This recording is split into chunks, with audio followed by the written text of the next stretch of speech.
selaku mediator yang telah dipilih oleh ibu sekalian. Dalam perkara ini sebelumnya saya mempersilahkan kepada para pihak tersebut, para pihak berdua untuk memperkenalkan diri terlebih dahulu. Kepada pihak penggugat mungkin. Ya, terima kasih kesempatannya Ibu ini. Saya Reski, berkedudukan di Surabaya. Untuk perkara ini posisi saya sebagai penggugat. Siap. Terima kasih kepada Bu Reski. Kemudian pihak tergugat. Terima kasih Bu ini. Perkenalkan, nama saya Agatha. Di sini saya selaku sebagai pihak tergugat. Baik, terima kasih kepada pihak penggugat dan pihak tergugat. Bagaimana kabar pihak penggugat pihak tergugat? Apakah baik-baik saja hari ini? Ya, alhamdulillah. Terima kasih. Alhamdulillah, terima kasih kepada pihak penggugat dan pihak tergugat atas kesediaannya untuk menyelesaikan masalah ini secara bersama-sama, yaitu mediasi. Di sini saya akan menjelaskan terlebih dahulu, yakni berdasarkan Peraturan Mahkamah Agung nomor 1 nomor 1 tahun 2016 tentang prosedur mediasi di pengadilan. Dalam pasal 4 disebutkan bahwa semua sengketa perdata yang diajukan ke pengadilan wajib terlebih dahulu untuk dimediasikan. Upaya-upaya penyelesaian dalam ini melalui perdamaian dengan bantuan seorang mediator adalah saya. Kemudian definisi dari mediasi itu sendiri adalah suatu alternatif penyelesaian sengketa yang mana kedua belah pihak berunding untuk memperoleh kesepakatan. Kemudian saya akan menjelaskan tahapan mediasi tersendiri, yaitu yang pertama adalah dalam hal ini saya selaku mediator di sini bersikap netral. Jadi semua keputusan itu tetap berada pada pihak penggugat dan pihak tergugat. Di sini saya akan mencari dulu permasalahan awal dari kedua belah pihak yang saya tentunya akan menjadwalkan agenda berbicara dalam hal perundingan, dalam hal kesalahpahaman yang terjadi pada kedua belah pihak ini. Apabila negosiasi nanti mendapatkan kata sepakat dari kedua belah pihak, maka nanti akan dibuat suatu kesepakatan perdamaian yang menyatakan bahwa perkara ini telah selesai damai dan berakhir pada mediasi saja. Sebenarnya mediasi ini adalah langkah yang cepat dan tidak menguras banyak uang gitu tepatnya. Apalagi kalau misalnya kita melanjutkan permasalahan ini dalam persidangan, belum dari kita menyewa pengacara, belum lagi kita menyita waktu, kemudian belum bagaimana hasilnya nanti kan juga kita masih belum tahu seperti itu. Jadi sebenarnya ini adalah win-win solution dari kita semua. Bagaimana? Apakah para pihak setuju? Ya, setuju. Siap. Baik, kita mulai saja mediasi pada hari ini ya. Pertama-tama saya akan ingin mendengar duduk perkaranya dulu dari pihak penggugat. Apakah pihak tergugat bermasalah apabila saya mendengar dari pihak penggugat dulu? Ya, silakan. Ya. Iya, silakan. Terima kasih Bu ini atas kesempatannya. Jadi sebenarnya ini tuh awalnya saya dan Ibu Agatha itu sepakat untuk mendirikan suatu PT gitu. Namanya PT Casablanca gitu Bu. Mendirikan PT ya? Ya, di tahun 2013.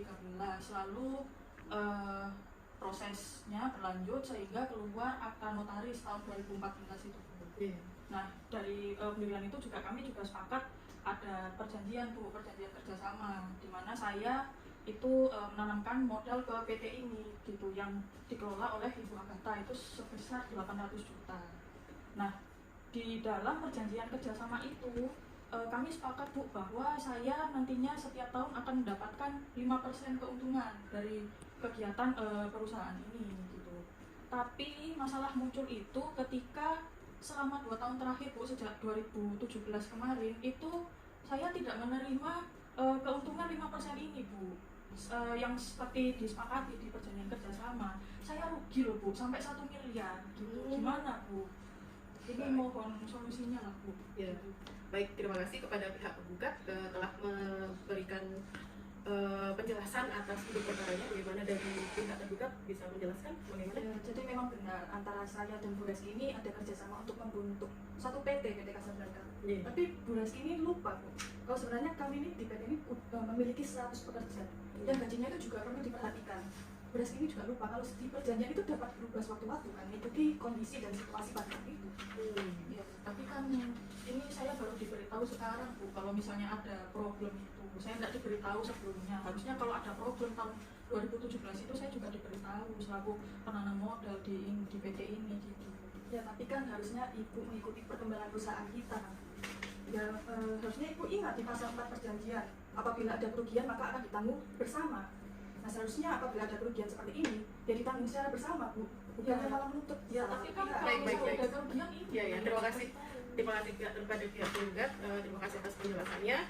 Setelah saya rangkum kembali, di sini saya akan menjelaskan kembali ya duduk perkaranya apa yang sudah disampaikan oleh pihak penggugat dan pihak tergugat, yaitu di sini saya melihat bahwa ada kesalahpahaman di mana pihak penggugat merasa haknya tidak terbayarkan selama 2 tahun, ya seperti itu ya. Dan sedangkan pihak tergugat merasa bahwa pihak penggugat ini tidak mengetahui perkembangan dari perusahaan itu tersendiri selama 2 tahun terakhir, di mana 2 tahun terakhir ini perusahaan mengalami naik turun seperti itu ya. Ya, apalagi COVID ini. Oh iya, setelah 2 tahun ini ada COVID, kemudian ada cash flow-nya gitu ya. Harus menutupi setiap penghasilan ya para pekerjanya ya, jumlah 100 orang. Bagaimana Pak Biak? Ada yang ingin disampaikan kembali? Ya tetap sih Bu, menurut saya harusnya yang penanam modal juga diberitahu kalau misalnya ada problem gitu di perusahaan. Tapi ini saya juga baru tahu ketika ya di mediasi ini. Ya baik-baik. Kalau misalnya dalam perjanjian ini dibuat suatu adendum, bagaimana? Adendum ya? Iya, suatu adendum. Dibuat adendum, baik. Buat adendum. Perjanjian menurut saya itu jalan keluar yang terbaik sih. Mediasi bagaimana ya pihak penggugat? Apakah pihak penggugat setuju jika dibuat adendum perjanjian? Ya selama adendum itu tidak merugikan saya sih, saya setuju aja sih. Siap. Berarti dari konklusi ini kita lihat bahwa pihak penggugat setuju atas adendum tersebut ya, selama tidak merugikan pihak penggugat dan pihak tergugat ya. Jadi kita sama-sama menguntungkan ya. Bagaimana untuk membuat adendum tersebut, pihak penggugat bisa meluangkan waktu kapan ya? Saya lihat dulu. Ini kemungkinan saya ada waktu sampai tanggal 19 Desember 2019 Kamis.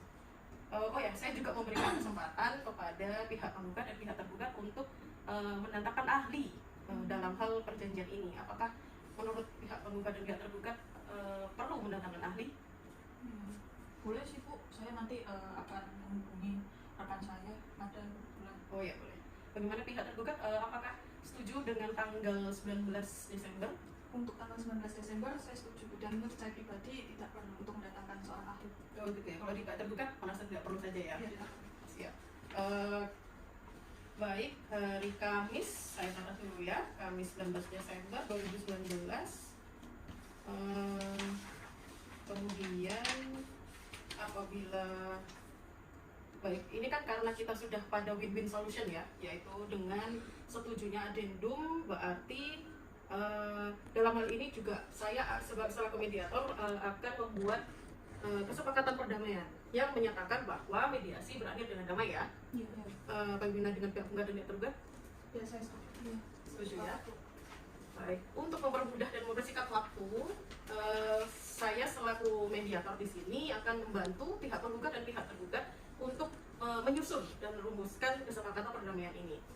Baik, saya susun dulu pada hari karena dibuat nanti pada saat tanggal 19 Desember kita hanya langsung tanda tangan saja ya. Berarti saya merumuskan sekarang. Ya, boleh Bu.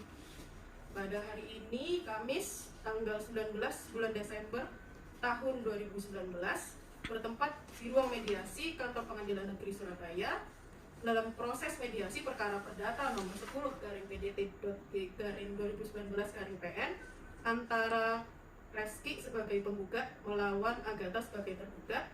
Dalam rangka mengakhiri sengketa, dengan ini para pihak telah mencapai kesepakatan dengan syarat-syarat dan ketentuan-ketentuan sebagai berikut. Pasal 1, para pihak sepakat akan membuat adendum perjanjian kerjasama terkait dengan hak dan kewajiban masing-masing pihak ya. Berarti yang diadendum hanya hak dan kewajibannya saja ya. Iya. Untuk jangka waktu dan korespondensi dan sebagainya masih tetap seperti yang dulu ya. Iya, masih tetap. Alamatnya masih sama ya berarti ya? Masih. Siap. Pasal 2, para pihak sepakat akan mengkomunikasikan terkait perkembangan perusahaan baik dalam hal kesejahteraan pegawai maupun laba dan rugi yang ada dalam perusahaan. Setuju? Setuju. Siap. Pasal 3 yaitu para pihak mematuhi seluruh syarat-syarat yang telah disepakati dan dapat direalisasikan pada saat penandatanganan kesepakatan ini. Bagaimana? Sepakat ya. Pasal 4 bahwa semua biaya yang timbul dalam perkara ini di Pengadilan Negeri Surabaya ditanggung oleh penggugat. Apakah keberatan penggugat? Ya, Apa ya? ya. Terima kasih. Pasal 5, para pihak sepakat untuk mengakhiri sengketa dan pihak penggugat mencabut gugatan perkara nomor 10/PDT ITG/2019/PN tersebut dan menyatakan perkara telah selesai. Baik,